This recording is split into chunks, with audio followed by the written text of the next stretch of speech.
सत्यवान अत्यंत सद्गुणी, धर्मनिष्ठ आणि बलवान होता. आई वडिलांची पूर्ण काळजी घ्यायचा. सावित्री राजवाडा सोडून जंगलातल्या झोपडीत आली होती. ती आपले वैभव सोडून आपल्या आंधळ्या सासू सासऱ्यांची सेवा करायची. सत्यवानाच्या मृत्यूचा दिवस जवळ आला.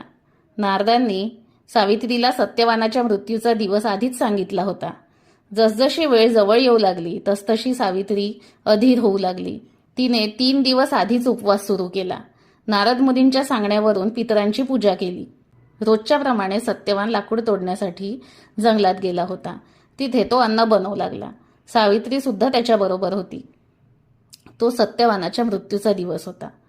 सत्यवान लाकूड तोडण्यासाठी झाडावर चढला, पण चक्कर आल्याने तो खाली पडला. सावित्रीने आपल्या नवऱ्याचे डोके मांडीवर घेऊन त्याला मिठी मारायला सुरुवात केली. तेव्हा यमराज येताना दिसले.